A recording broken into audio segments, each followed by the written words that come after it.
نبی مکرم، نبی معظم، نور مجسم، حضرت عبداللہ کے پیارے، حضرت آمنہ کے دلارے، حضور احمد مجتبیٰ محمد مصطفیٰ صلی اللہ تعالیٰ علیہ وسلم دنیا کے اندر تشریف لے کر آئے تو حضور کے آنے کا انداز کیا تھا، حضور کی بچپن کی ادائیں کیسی تھیں۔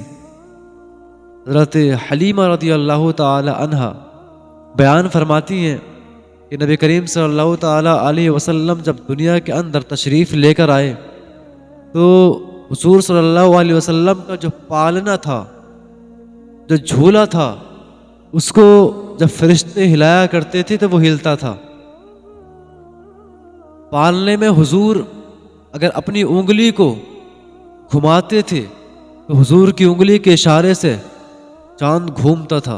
حضرت حلیمہ بیان فرماتی ہیں کہ جب حضور دنیا کے اندر تشریف لے کر آئے تو حضور کی زبان سے سب سے پہلا جو لفظ نکلے، حضور کی زبان سے سب سے پہلا جو الفاظ نکلے وہ یہ تھے: اللہ اکبر، اللہ اکبر، الحمدللہ رب العالمین، سبحان اللہ بکرۃ و اصیلا۔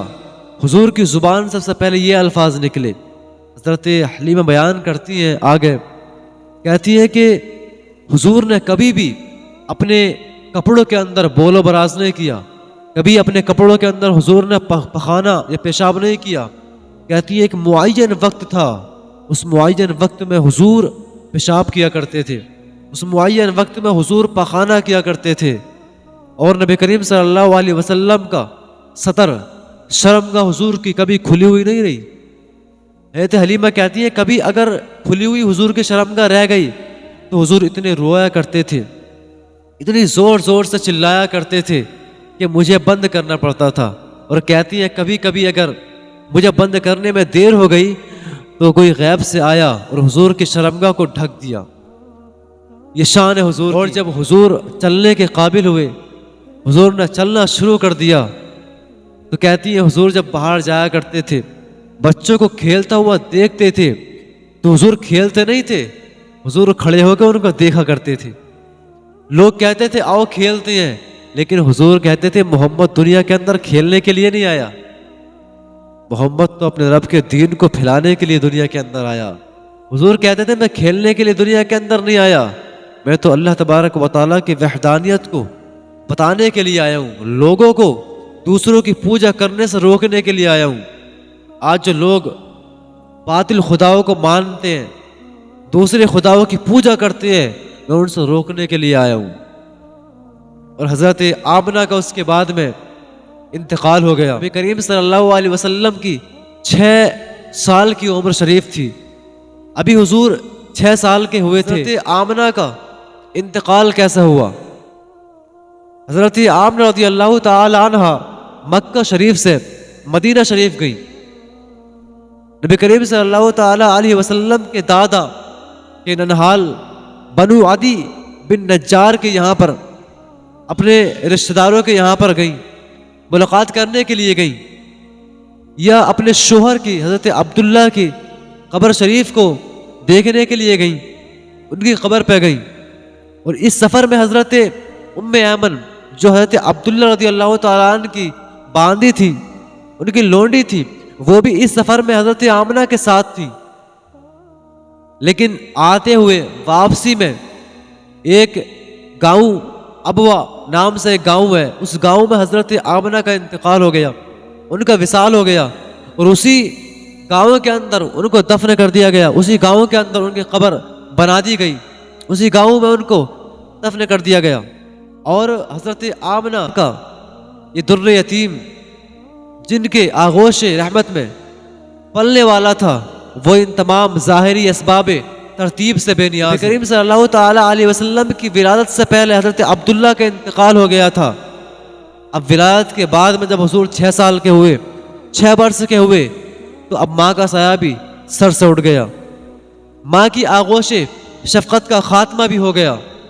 اس کے بعد میں حضرت ام ایمن نے حضرت آمنہ کے انتقال کے بعد میں حضرت ام ایمن نے حضرت محمد مصطفیٰ صلی اللہ تعالی وسلم کو ان کے دادا حضرت عبد المطلب کو لے جا کر حضور کو دے دیا اور کہا کہ حضرت آمنہ کا انتقال ہو گیا ہے۔ اس کے بعد میں ان کے دادا جان حضرت عبد المطلب نے نبی کریم صلی اللہ تعالی علیہ وسلم کی انتہائی محبت، انتہائی عقیدت کے ساتھ حضور کی پرورش کی، حضور کو پالا، اپنی آغوش تربیت میں ان کو پروان چڑھایا۔ اس کے بعد میں جب حضور صلی اللہ تعالی علیہ وسلم کی عمر شریف 8 سال کی ہوئی تو حضرت عبد المطلب رضی اللہ تعالی عنہ کا بھی انتقال ہو گیا۔ حضرت ام ایمن حضور کی خدمت کیا کرتی تھی۔ جب حضرت عبد المطلب کا انتقال ہو گیا، وہ بھی دنیا سے چلے گئے، اس کے بعد میں پھر نبی کریم صلی اللہ علیہ وسلم کو حضرت ابو طالب حضور کے چچا نے حضور کی پرورش کی۔ کریم صلی اللہ علیہ وسلم کو حضرت ابو طالب نے پروان چڑھایا۔ اس کے بعد پھر نبی کریم صلی اللہ تعالی علیہ وسلم کے بچپن کی اداؤں کو دیکھ کر، دل لبھانے والی باتوں کو دیکھ کر حضرت ابو طالب اس قدر نبی کریم صلی اللہ علیہ وسلم کے عادی ہو گئے، اس طریقے سے محبت کرنے لگے، اتنی عقیدت ہو گئی کہ ہر وقت نبی کریم صلی اللہ علیہ وسلم کو حضرت عبداللہ اپنے پاس رہا کرتے تھے، کھلاتے اپنے پاس تھے، پلاتے اپنے پاس تھے، بستر بھی اپنے پاس کرایا، اپنے پاس سلاتے تھے۔ اگر روم کے اندر رہے تو حضور کو اپنے پاس رکھا، کمرے کے باہر گئے تو حضور کو اپنے پاس رکھا، کبھی حضور کو اپنے آپ سے جدا نہیں ہونے دیا، بالکل اپنی اولاد کی طرح حضور کی پرورش کی، حضور کو پروان چڑھایا حضرت ابو طالب نے۔ اور حضرت ابو طالب بیان کرتے ہیں کہ میں نے کبھی بھی نبی کریم صلی اللہ علیہ وسلم کو انہیں کی زبان سے بیہودہ کلمات نکلتے ہوئے نہیں دیکھے، کبھی کسی کا دل توڑتے ہوئے، کبھی کسی کو دھوکہ دیتے ہوئے، کبھی جھوٹ بولتے ہوئے، کبھی خلاف تہذیب بات کرتے ہوئے میں نے نہیں سنا۔ کہتے ہیں کہ حضور پہلے سے ہی اخلاق کے ایک پیکر تھے، حضور حسین و جمیل تھے ہی، حسین و جمیل ہونے کے ساتھ ساتھ حضور ایک شریف النفس، ایک اچھے اخلاق والے تھے، حضور ایک اچھے اخلاق کے مالک تھے۔ کہتے ہیں کہ نبی کریم صلی اللہ علیہ وسلم کی زبان میں اتنی مٹھاس تھی کہ حضور جس سے بھی ایک مرتبہ بات کر لیا کرتے تھے تو وہ حضور کا دیوانہ ہو جایا کرتا تھا۔ ایسی باتیں حضور کے دل لبھانے والی رہا کرتی تھی۔ نبی کریم صلی اللہ تعالی وسلم اتنے حسین و جمیل تھے کہ جو ایک نظر دیکھ لے پھر دوبارہ دیکھنے کے لیے دیوانہ رہے۔ جو ایک مرتبہ نبی کریم صلی اللہ تعالی وسلم کو دیکھ لے، اس کو حضور سے عشق ہو جائے اور پھر وہ پاگل نہیں ہوتا، کیونکہ حضور سے عشق ایسا عشق تھا کہ انسان عشق کر کے پاگل نہیں ہوتا۔ حضور سے جو عشق کرتا ہے اگر پاگل ہو تو وہ صحیح ہو جاتا ہے۔